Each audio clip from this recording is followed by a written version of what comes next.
Christian is the author of 7 Rhode Island and Revolutionary War books. Some of them he has for sale, and I imagine at the end you can sell them in autograph. His latest one is World War II Rhode Island book is for sale here. He's also the founder and publisher of the leading Rhode Island history blog, www.smallstatebighistory.com, which I believe he's going to pass something around, and if you want to get the blogs, put down your name and email address, and he'll include you in the list. So at this point, the presenter, Christian, it's all yours.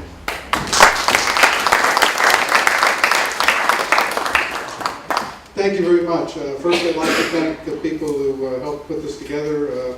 Peter Mogilnicki couldn't be here today. I sent an email to him, and he said, I'm at a location that cannot be disclosed, or something like that.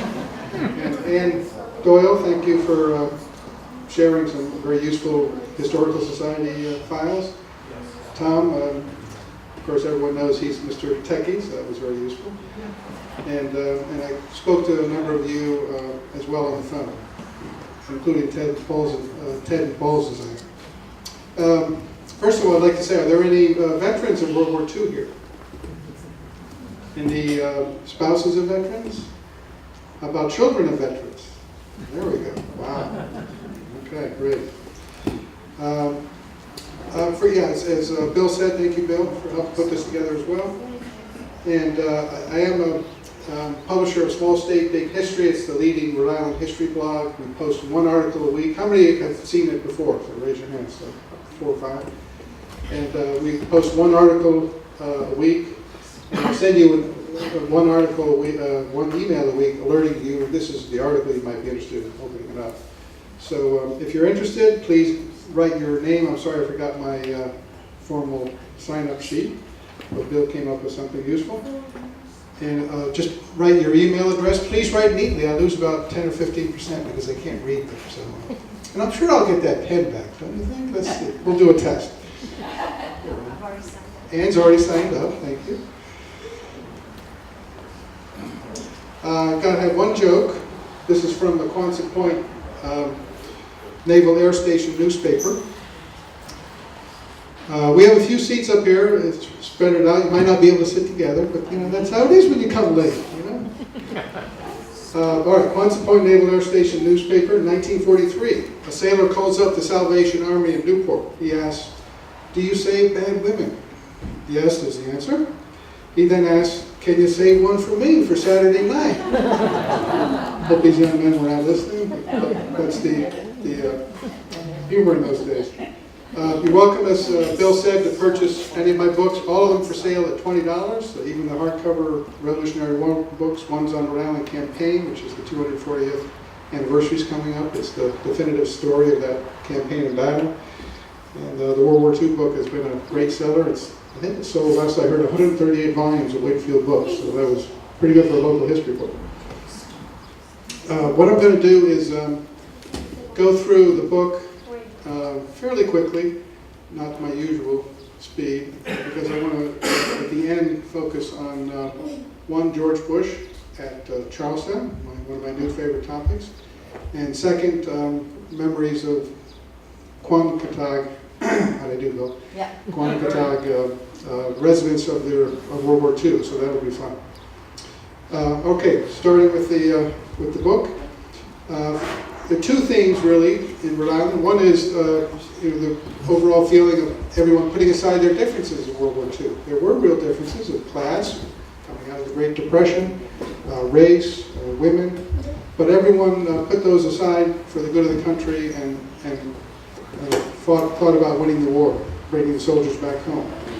Second, Rhode Island's contribution, as you can see from this map, was all out of proportion to its small size. Rhode Island's a very small state, size and population, but its contribution to World War II was really remarkable. Most of it was because of the World War II bases, as we'll discuss. In Narragansett Bay, which was one of the best bays in the East Coast. All right, I'm going to start with a quiz, and for those of you who've heard this lecture before, no shouting out the answers. There were 5 presidents who were in Rhode Island during World War II. So I would like you to shout out who they were in the order in which they were president. So who's the first one? Franklin Roosevelt. Of course he was president at the time. I can get someone else down if you like. Yeah, this is FDR visiting the Newport Naval Training Station in August 1940. He was doing a tour of New England. Not surprisingly, it was also an election year, so he was able to get around New England. And he was taken to the torpedo training station and to the torpedo station where they make most of the nation's torpedoes, and here. You can see Theodore Green in the back seat smiling. All right, who's the second one? Truman. Oh, this is a sharp crowd. You're correct, but I bet you can't figure out, because I was the one who discovered it, why he was here. No, he was in 1946. He came here for vacation in 1946, but that was after the war. So did I. The reason was, go ahead. One more? Yeah, that's a close-up of FDR. Great picture. Here he is, Truman, in visiting Providence, the Liberty ships. He was here in October 1944. What was going on in late October 1944? The election. He had been nominated as vice president. He was taking a swing through southeastern New England. And so he came to do some politicking in Providence. He was at the, making a tour of the Liberty ship, Kaiser shipyard. And later on in that day, he went to a large lecture, a large speech at Pawtucket Stadium. And of course, in 1945, he became president after FDR died, and Governor McGrath, he made Governor McGrath his Attorney General. Okay, who's next? That's, a lot of people guess that, but no, he was here a lot during his presidency as a summer residence, but he was not here during World War II. Kennedy? Kennedy, that's correct. Of course, John F. Kennedy, not the greatest picture. I'm hoping to get a better one for my next book. I'm actually doing a volume 2, World War II Rhode Island. There's so much great material. And when I could talk, will actually be a chapter in that book. JFK was a PT boat skipper. Of course, he captained PT boat 109, which was split in half by a Japanese destroyer. He managed to save almost 12 out of 14 of his crew. It was an incredible story. And it was an important part of his presidential campaign. He trained at Melville, the PT boat training center in Rhode Island, in Portsmouth. And he did so well that he was appointed as an instructor, which he wasn't very happy about. He wanted to go in the front lines. But he was here for 2.5 months, running up and down there against a bang of PT boat. All right, who's next? Number 4. In order, no. This is a tough one. Ford? No. Closer. Nixon. That's right.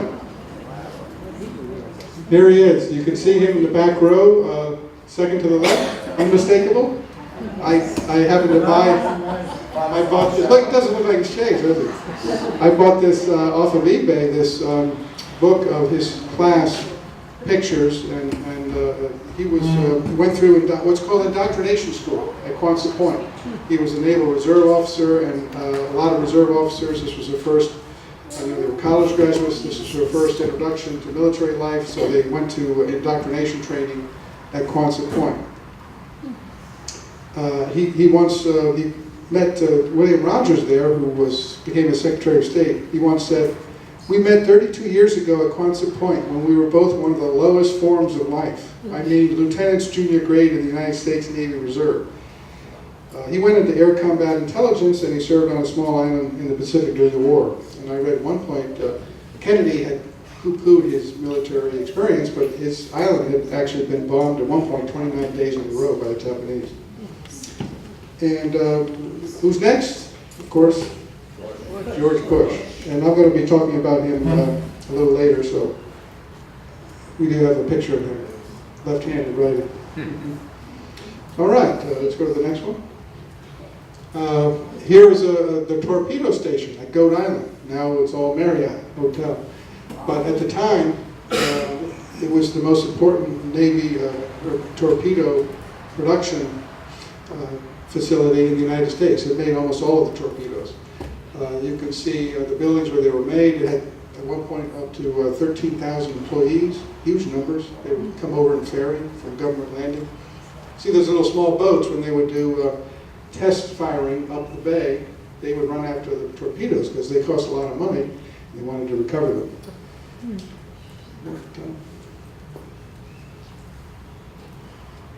Here's Gould Island. You can see the test facility at the end. That's where they would shoot the torpedoes out of and go up the bay about 6 miles. You can still see it from Jamestown Bridge. If you look up there, the building is still there. I think they still use it.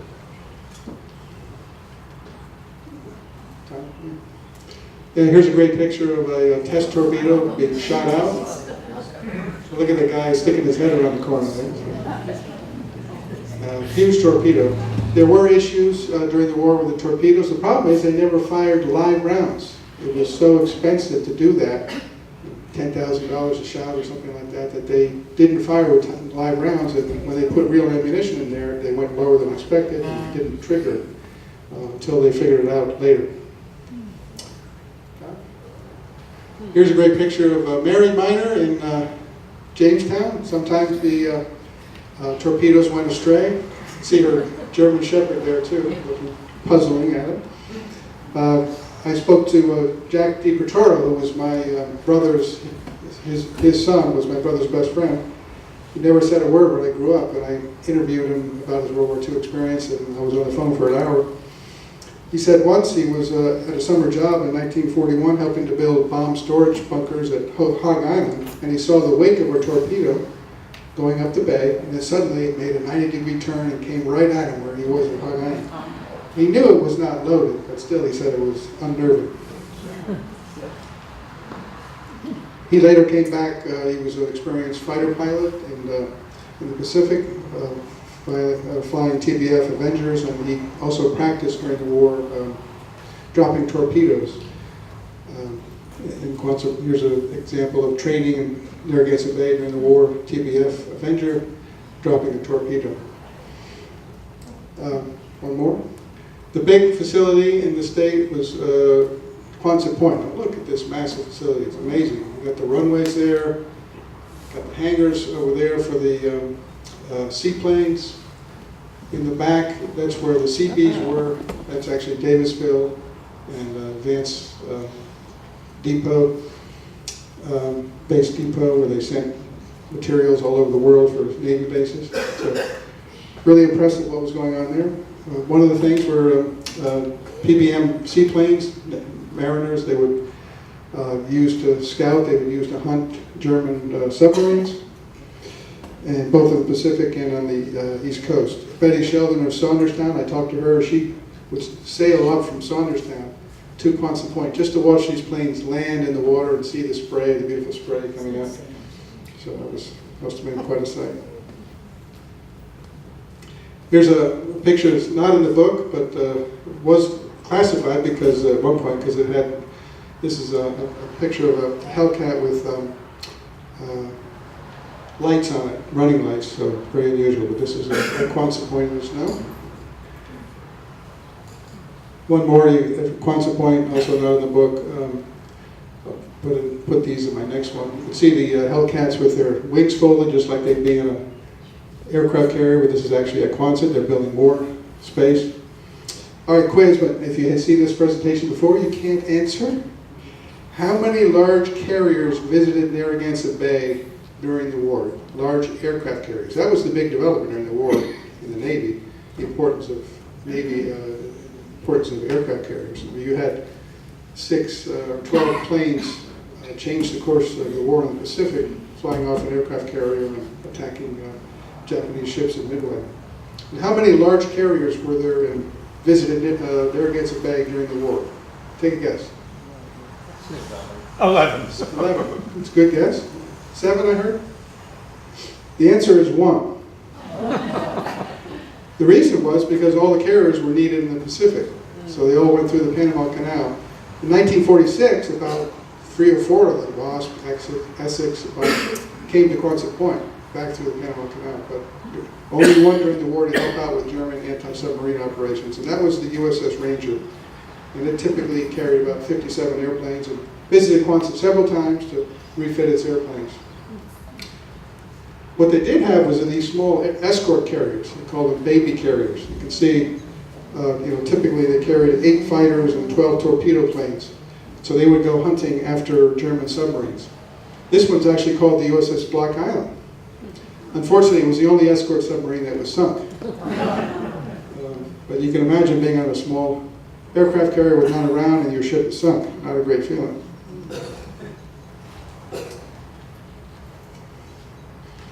Here's a great chart put together from looking at official records.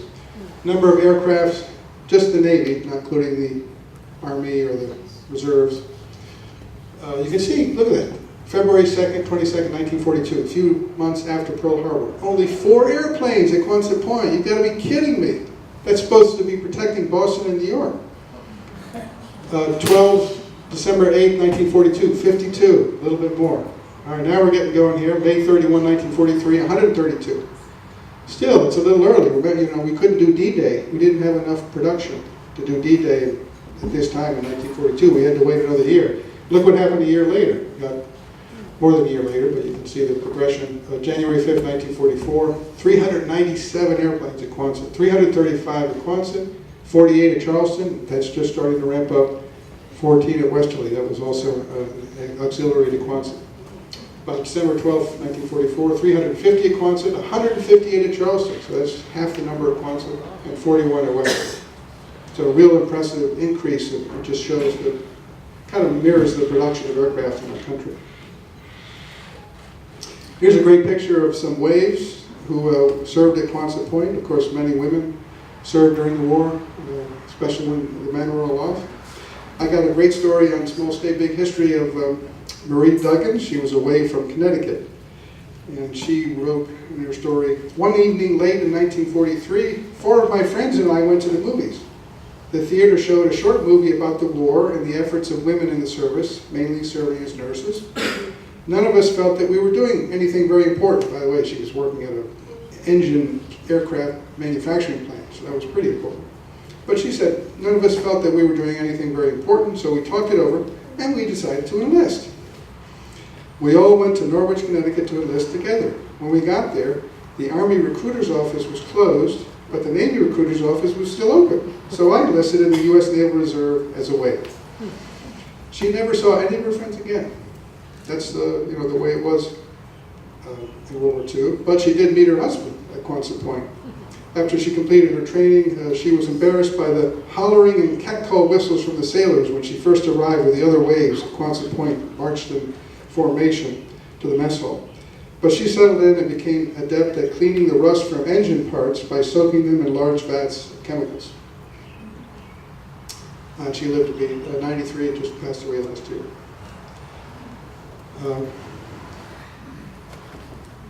Here is a special facility at Jamestown.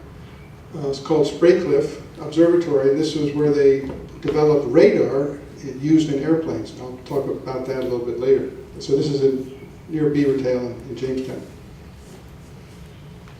You can see the radar nodule right there. They would use and that's where the radar would be. They would have a plane that would be behind them, and that radar could then track enemy airplanes at night. So it was a very important development. Here are the Seabees, the Naval Construction Training Battalion. The main training center was in Davisville, just north of Quonset Point. And Seabees stands for Construction Battalion, so it was easy to call them Seabees. I think we might have, here's the Frank Iafredi of North Providence. He was the one that was responsible for making the logo for the Seabees. He said, well, Seabees are hard-working bee, they like to fight, so we put a machine gun in their hands and tools because they make things. It was an interesting service because it was one of the few departments where they allowed men 30, 40, even 50 years old. They were looking for men who were experienced engineers who helped build the bridges, who the tunnels, the Washington Monument, the skyscrapers in New York City. So interesting service, and they're very proud service. Of course, the Quonset hut was one of the most famous, well, probably the most famous building to come out of World War II, and most prolific for sure. These are, I believe, are in Melville, PT Boat Training Center. Here's a great picture I bought off eBay. It's an advertisement in Life magazine. It's supposed to be loading Quonset huts. You can see how easily they're folded up. You can put them together in one day. And this was actually an advertisement for the truck out of Providence that was unloading the Quonset huts. Here we have a PT boat. Of course, as I said, JFK trained at Melville in Portsmouth. The PT Boat Training Center was the only PT Boat Training Center in the U.S. So that was pretty exciting to see these PT boats roaring up and down Narragansett Bay. Here's a great picture of a naval training station. More than 500,000 sailors went through Newport and the Naval Training Center to be sailors. The second half of the war, they started getting a little more specialized. They would have fire training courses. They would have all crews for one ship go through together. But it was a pretty remarkable number of sailors that went through Newport. And here is the making of a combat cargo ship, the Kaiser Shipyard up in Providence. They made 11 Liberty ships, these huge supply ships that helped in the war. They made 24 attack cargo ships that could defend themselves against German submarine and also carry a lot of cargo. One of them actually sunk a German submarine that was built at Providence. At one point, 21,000 employees at the shipyard, pretty remarkable. They had shipyards at Wickford, East Greenwich, Bristol, and Warren. This is one for Bristol. Of course, the Harrishaw family what they typically would make sub chasers, and they would send them to Soviet Union and the Royal Navy. Women, of course, very important. This is probably an imperial knife factory. So these women used to make knives and forks, and now they're making bayonets. But they did a good job. This one woman, Naomi Craig, a black woman who had operated an elevator in the outlet company prior to the war, in 1988 summarized her work opportunities in private industry for women, expanded. I started work in a war plant, Federal Products in Providence, where they made gauges and precision instruments. They taught us how to make these micrometers. I did it so well, I could take tension in my fingers to know just how the gauge would run. People came in from the government telling us that we were part of the war, that we had to do the best we could. We had such a feeling of being part of the war. Does anyone know what E-flags are? Those were the special flags the manufacturing plant would win if they had real high-quality products. And a number of Rhode Island plants did win them. There's a supposed picture of URI female students fixing an engine. I'm not quite convinced that they were able to do that, but that was the spirit of the times. These were URI students. And to end the first part of the presentation, well, not quite, I guess, the German submarine was sunk off of Point Judith. I don't know if you knew that. I have a very good chapter on it. I think the best discussion out there. It was the last submarine sunk in World War II. And the submarine actually sunk a coal ship, American coal ship, just a few hours before. And tragically, 12 Americans lost their lives. But this ship, the U-boat was sunk, 55 German submariners died, and now it's a very popular diver site, and actually a few of them have lost their lives over the years, so it's a little bit dangerous. But some interesting stories after the sinking as well. I learned that the submariners' hat, see the hat up there, and other items are actually at the Destroyer Escort Museum in Albany, which is a very good destroyer escort ship there. They helped win the war against German U-boats, but they didn't even know they had it. I heard you had it. Do you have it? They did. Finally, I guess we have it. They don't show it. So I wish someone would buy it and show it here in Rhode Island. But we'll work on that. Here's some hedgehogs that were fired during the attack on the German submarine. And the big question there was, did he know that his boss in Germany had said, stop all activity? Or did he not hear it, or did he ignore it? So there's arguments on both sides that are set forth in the book. All right, snapshot of Navy personnel. Naval training stage. You can look at these numbers. Total, 162,823. Where did they put everybody in Rhode Island? That's a lot of people. So here we go again. All right, one more. Of course, all this protection, all the important naval facilities, you needed to be protected. And that's what the Army did that. They did the coastal fortifications in this area, as well as in other parts of Narragansett Bay. This is a 6-inch gun on, I believe, Fort Varnum. Here, these are these massive 16-inch guns. They had 2 at Narragansett, a Fisherman's Memorial Park. I don't know if you go in there and rent an RV or stay there, you can actually see the remnants of it. 2 were at Secunda Point in Little Compton. Massive guns. They could fire more than 25 miles, so they could fire over Block Island. They actually test fired them a few times. They never fired them in anger, but they test fired them a few times. One gentleman I spoke to excuse me, said that when they test fired them, people's windows for 2 or 3 miles around broke.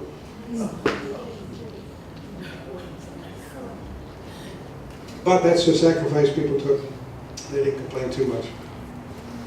These are from Navy ships, actually. They were used for fortifications. Here the submarine nets were across the West Channel and the East Channel. These are the East Channel. You can see the Fort Weatherall, the guns emplacements there as well. They would have an opening for friendly ships. There were mines in the back of the nets. There were sonar devices that were used, so a lot of defenses. Here's a close-up of some of the guns at Fort Weatherall. Of course, now they're all ruins. And this is in the West Channel.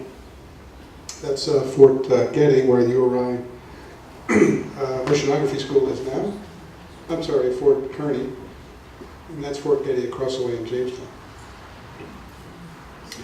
And finally, one chapter, and actually my most popular article I wrote for the website is on Fort Kearny, but I guess around called Connie. And it was a German POW camp, top secret. Even then, very few people knew about it. It was a very special camp. It was for anti-Germans. So a lot of writers, poets, dancers, painters.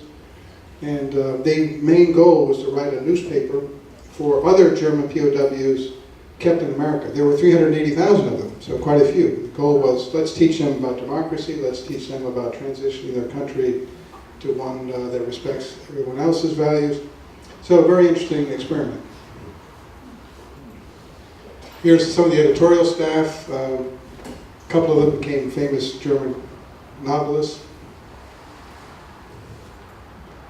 Here's a great drawing. You see it right here.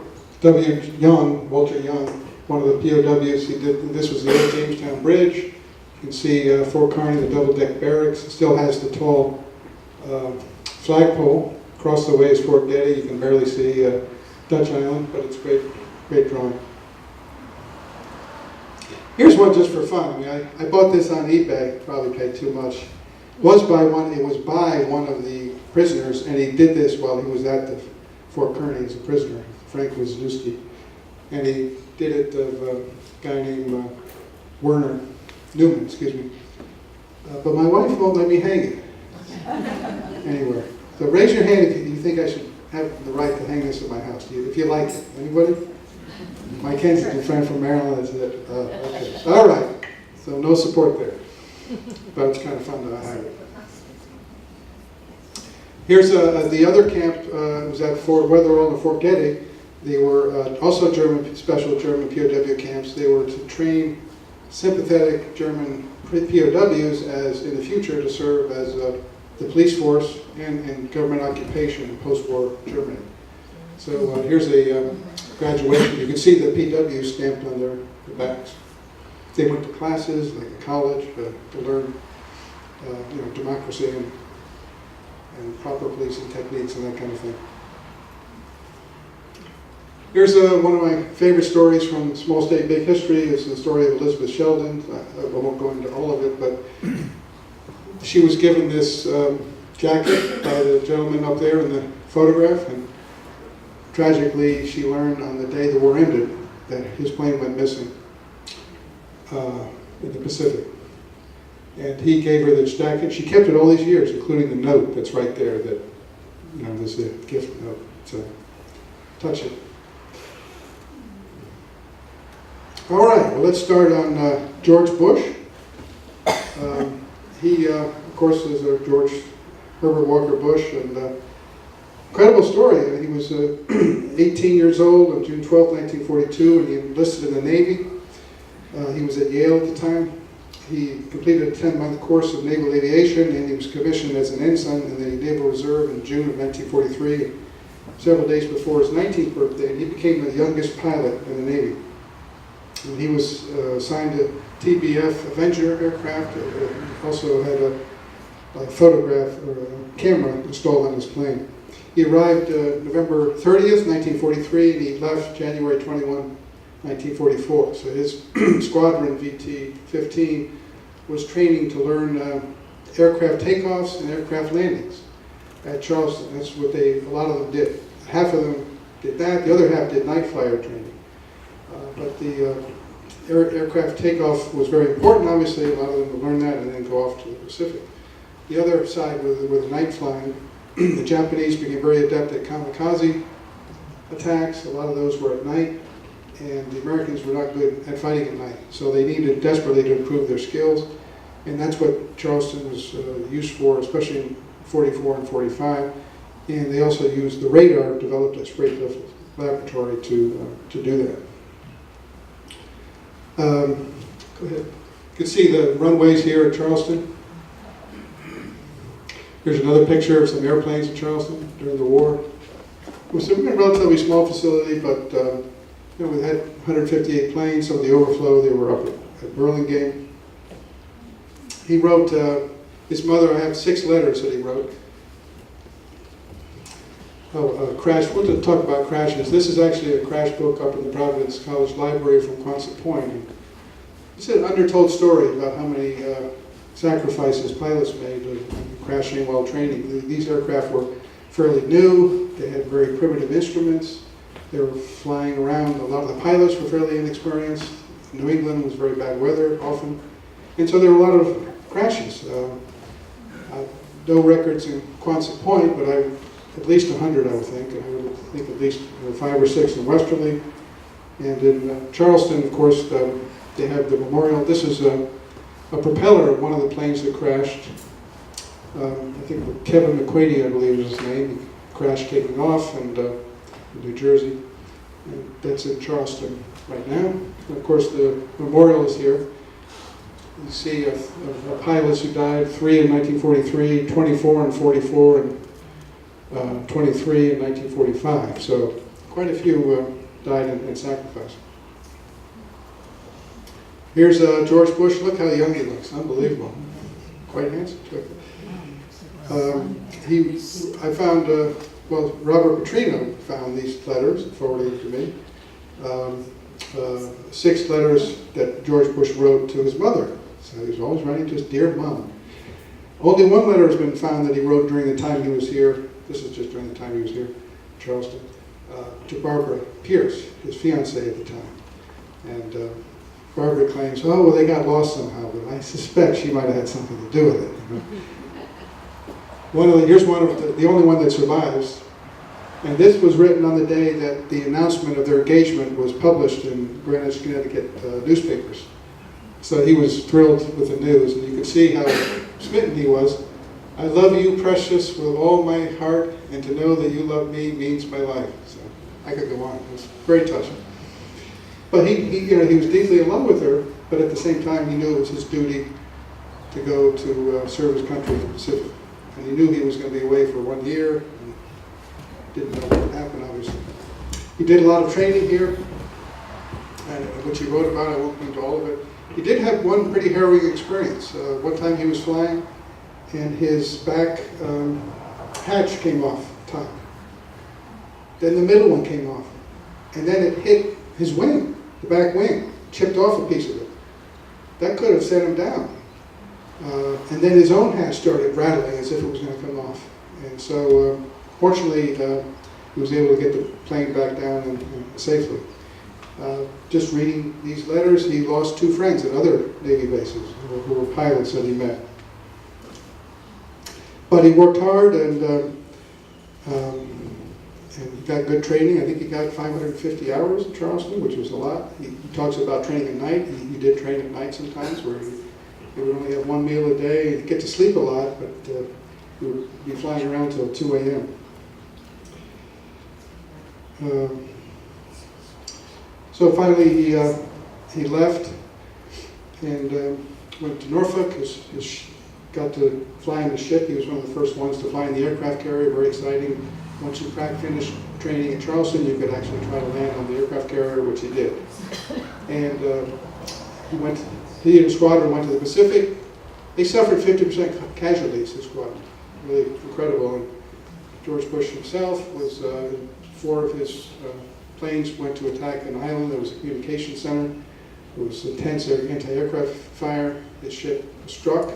He carried on, dropped his bombs, and then turned around, went out to the sea, and said to bail out to everyone. He bailed out. He saw someone else bail out, but his parachute didn't open. So one of the guys was John Delaney of Providence. So both of those gentlemen passed away. He survived, got in his raft. Here he is in his raft. Look at him. It's just a small raft. For 4 hours, the plane was circling him. Japanese small boats were trying to get him. But this airplane surrounded him, and this rescue submarine finally came to got him. So he went back further action, and finally in December of 1944 was sent home, and he married Barbara in 1944. So, good story. All right, childhood memories of the home front at Quanankatak. Sorry, Quanankatak.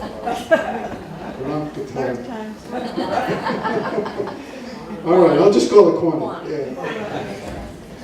Now, the residents of the charming summer coastal communities on Rhode Island's southern shores put up with home front restrictions like others. I'm going to do a lot of reading here because I just wrote this a couple of days ago, so I haven't quite memorized it. I'll probably make it a chapter in the next book. I will. And one of the restrictions was having shades on blackouts, so submarines couldn't see any light. We have one here that somebody here came to, as an example. See, simple piece of felt, just put it over. The headlights on the cars, the top half had to be blacked out. Of course, there was rationing of gas, tires, other items. And a lot of the state was off limits because it was military zones. But southern Rhode Island coastal communities had a special problem. They were really on the front lines of the German submarine war. No one knew whether German submarines would drop off saboteurs or spies. And some residents even feared, even if it was not totally rational, an invasion. So these are some recollections of some of those residents of Quanah. They were all, as their children, 8 years old to 11. But their memories are still quite vivid. Some of them are from interviews that Ann Doyle did, which was great, 2002. Ted Bowles is that? Ted, where are you? Raise your hand. There he is. I had some good conversations with Ted recently. He was 11 years old in 1942. At night, he would walk down from his Quanah cottage to the beach to meet Army soldiers who patrolled the beach. The soldiers would often sit on the beach near his house for 15 minutes before they would continue on their patrol. They started their patrol at the new Army post at the Blue Shutters and ended it at the Charleston Beachway. They patrolled in pairs. One carried a large radio and a backpack, while the other held a lantern that had a 3-inch diameter lamp and a battery pack the size of a small loaf of bread. The lamp was used only to be used in emergencies and could be used to signal other troops. Each soldier also carried a rifle, and oftentimes they would show Ted, the sights, and this is how you use it. They would often reminisce with Ted about their lives in their faraway hometowns. Most residents thought the Army post at Blue Shutters, I'll get to that, is what is now 468 East Beach Road stored ammunition, but that hasn't been confirmed. It was primarily a radio communications bunker. It was connected to lookouts at Block Island by a cable, and also by the lookout station just north of the Quantity Baptist Church. I don't know if they call it the Quantity Baptist Church, but there was a lookout station there. We'll have a picture of that in a minute. Carol Waterman was about 10 years old in 1942. She also remembered talking with patrolling soldiers. They would let us look at their rifles and try on their gas masks, she remembered. She recalled that sometimes patrolling soldiers were bored and they might see a spot of ray of light in the house, so this is an excuse to go knock on the doors. They would knock on the door and they would be greeted very friendly by the family who would feed them and entertain them for a little bit. Bill Holion remembered that patrolling soldiers would hit the telephone poles and crank up the field phone to inform the headquarters of their location. But Ted didn't recall that occurring on his part of the beach, so maybe they didn't have telephone poles in that part.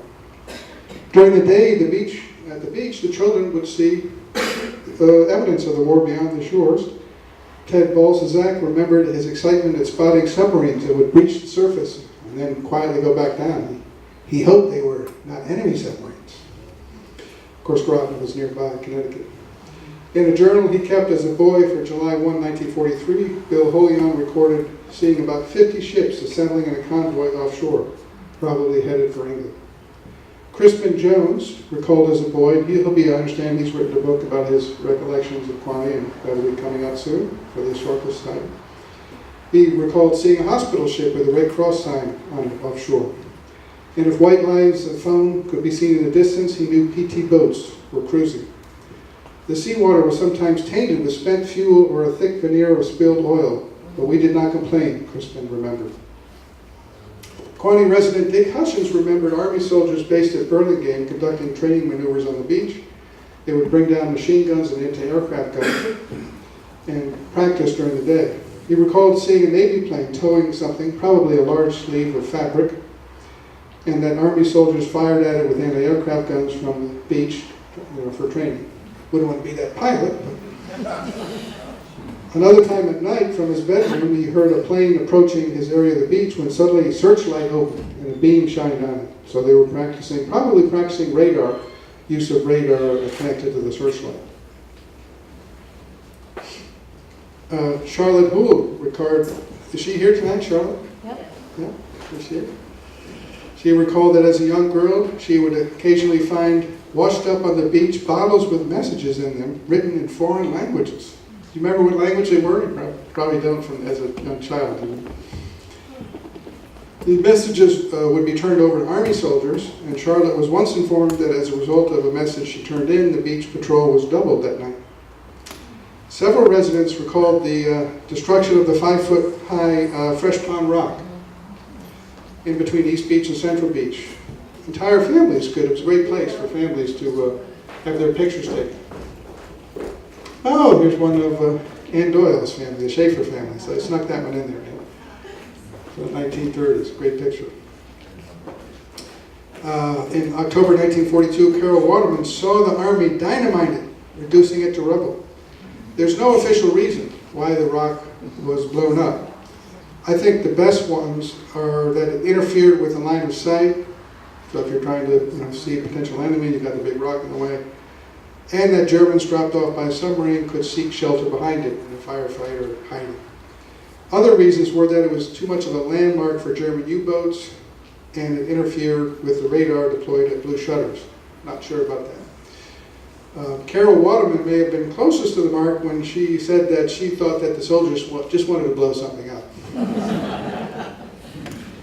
Edmund Sayer still recalls that as a 10-year-old one day, probably in 1942, while he was walking with his young sister in the area of East Beach, heading toward Beachway, discovering a large cubed-shaped hole in the high beach, at least 6 feet long and 6 feet wide and 6 feet deep.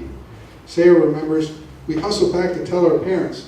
I recall my dad saying he reported it to the FBI, and he was himself interrogated, but he never could find out from what the FBI learned, if anything.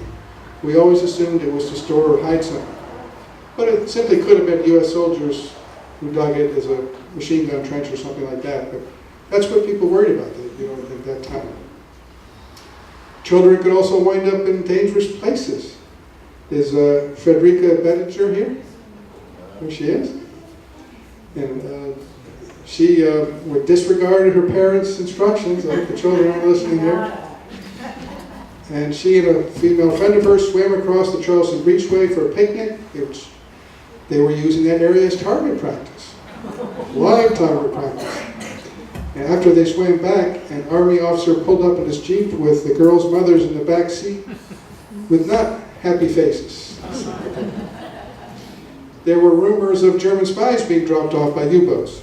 These increased in newspapers when in July 1942 it was announced that 4 German saboteurs were caught having been dropped off at the Hamptons in New York City, in Long Island, not too far away. Bill Holian remembers that Army officers asked residents to keep an eye out for rubber boats that would have been left by saboteurs. But none were found, and there was never any confirmed sightings of German spies on Rhode Island's coast. A lot of this happened in 1942 and 1943. By 1944, it seemed to be the conclusion that the danger of invasion in German subs had been reduced. So I believe at that time the patrolling got a lot less, if not stopped entirely. However, I think there still would have been some soldiers at the Blue Shutters.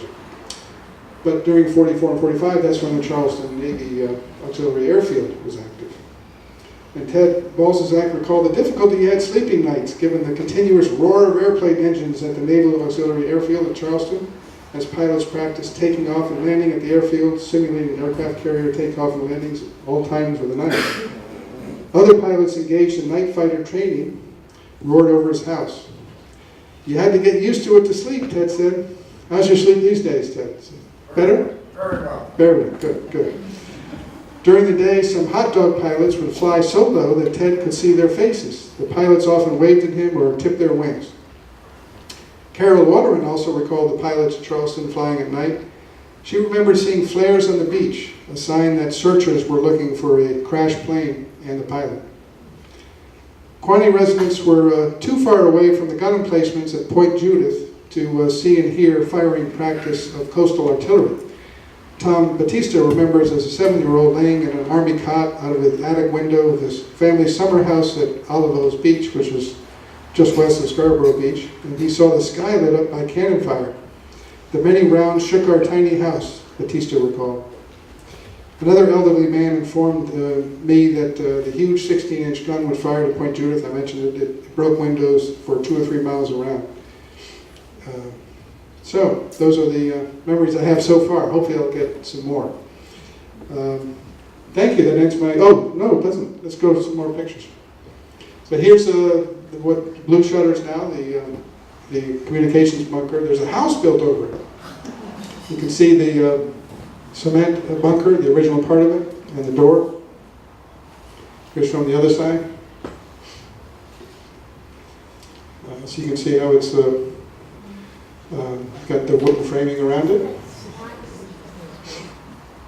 This is the same building in the probably the 1970s or so. And here's the inside. You can see the steel door. So a lot of it was concrete and steel, made to look like a regular college, but it really wasn't. Here's a gun emplacement area that Bill Holian's family leased to the Army. And they would bring down 105 millimeter guns and aircraft guns during the day, and then maybe take them away. What then street is that? Surfside. Surfside, the end of Surfside, right? Yeah. And here's Anne's one of her collections over here that you can see out in front.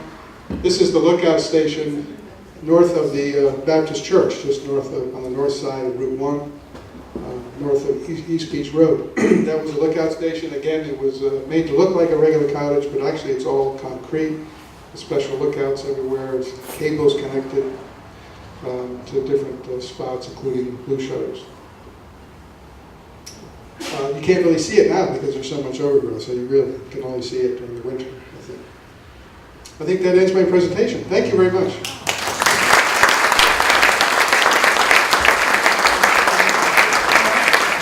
We'd like to take some questions. Or if any